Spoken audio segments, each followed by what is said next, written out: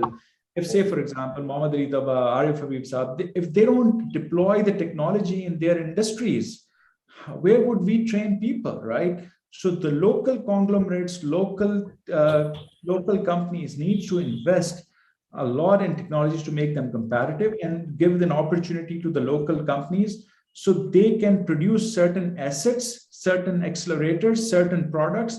So eventually they can export. Eventually they will be able to export the talent. Eventually they will be export the products they have jointly developed with those industries, because they have the business acumen and they know what the problems are. And if we solve those problems through a product jointly done, this is exportable service and exportable thing, right? And number three, I would say is like you guys are saying that without economic sustainability and policy sustainability, it's services exports you can't grow, because I face a challenge because customers put us in the risk basket, you know. Whenever I go, wherever I go,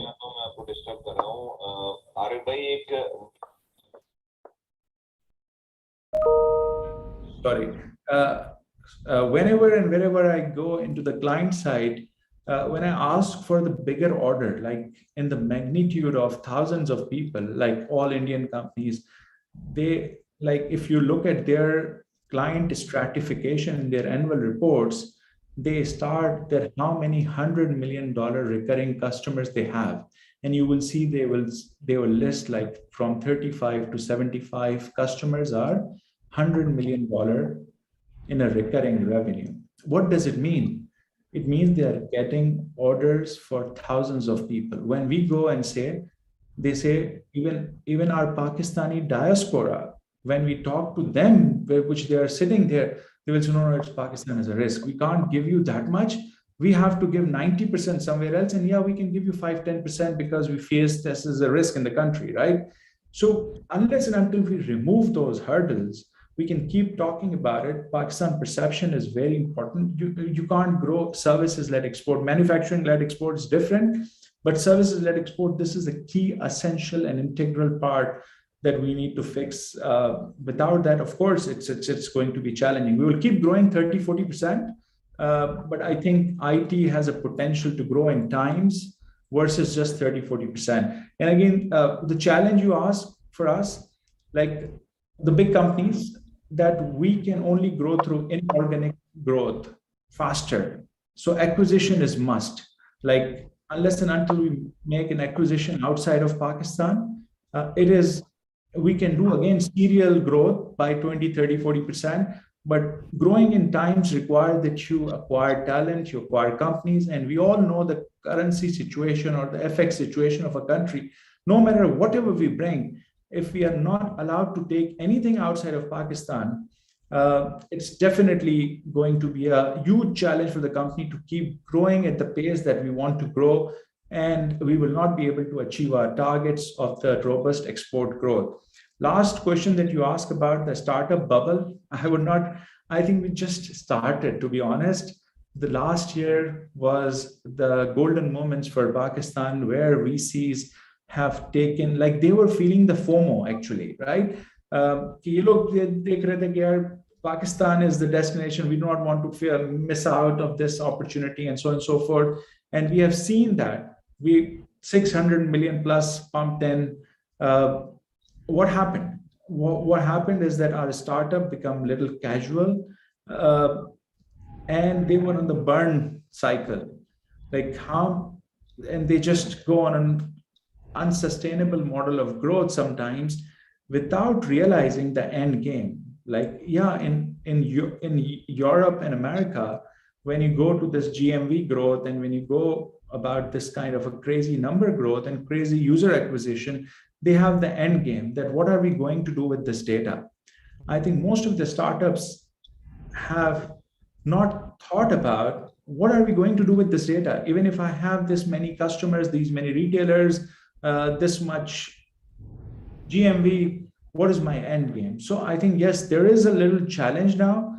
Now, whoever will survive and thrive if they fix their model on a sustainable model and resilience model versus just a burning model, because when the country situation is not good, VCs will not pump in the money which they were pumping last year. So there will be a little break unless and until we put our house in order. So that break will also put many startups into turmoil because they have based their burn rate based on the future funding raise rounds that they have planned. So now the resiliency and whoever will survive, they will thrive in the future, but they will have to change their business model. Thank you, Asif. So